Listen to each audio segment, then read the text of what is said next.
Some legends warn us, others curse us, and then there are stories that are not meant to be told at all, because each time they're spoken, something listens.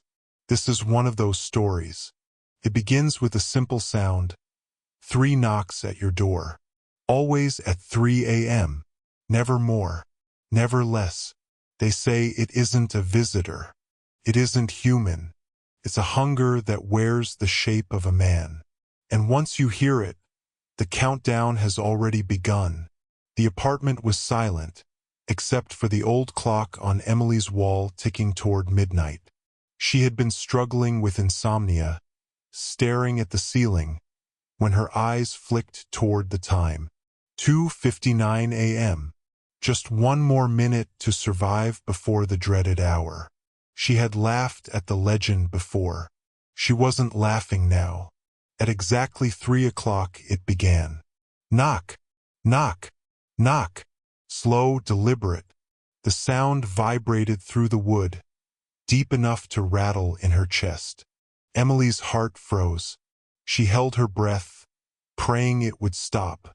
But silence stretched into eternity, pressing on her ears. She finally dared to peek through the peephole. There was nothing, only the hallway, stretching long and dark. But as she leaned closer, her breath fogged the glass. That's when she saw it. A pale shape standing just out of sight, at the farthest edge of the hall. Too still, too tall. The second she blinked, it was gone. She stumbled backward, phone shaking in her hand. She tried calling her friend, but the line filled with static.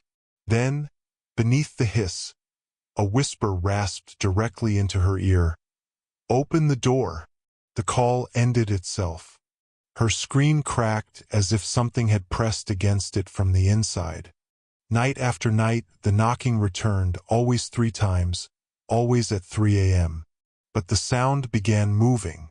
First the door, then the walls, then the floor beneath her bed. One night she woke to knock. Knock, knock from under the mattress, inches from her body. She screamed until her throat bled, but no sound seemed to leave the room. The world outside slept peacefully, deaf to her terror. On the 6th night, she decided to record it. She set her phone on the table and sat shaking, knife in hand, waiting. The knocking came right on time. But this time, when she played the recording back, her blood turned to ice.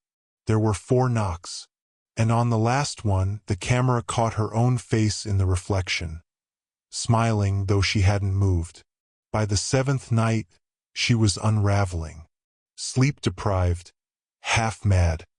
She screamed at the unseen intruder, "What do you want?" And for the first time it answered. A hollow voice, layered with thousands of others, hissed from every corner of the apartment. "We want you." The lights blew out. The air turned freezing, and something began crawling across the floor toward her, its limbs cracking, its jaw unhinging wider than any mouth should. In the darkness, she only saw flashes, the glint of teeth, the twist of too many fingers, eyes that weren't eyes but pits of endless night. She tried to run, but every door led back into her apartment. Every window looked out onto the same black void. There was no escape. Her final scream was cut short, abruptly, as if swallowed whole. When the neighbors entered the next day, the apartment was spotless, empty. The only trace left was her phone, recording one last time. On the file, the sound played on a loop. Knock, knock, knock, followed by a wet, dragging sound, like something being pulled into the dark. Then, faintly, her own voice joined the chorus of whispers. 3 knocks. Always 3. Open the door. The stranger still comes. Some nights, when the world is silent, when the clock strikes 3, you'll hear it. Knock, knock, knock. Don't answer. Don't look. Don't breathe too loud. Because once you hear him, it's already too late. But if you made it through the story alive, then prove you're braver than the rest.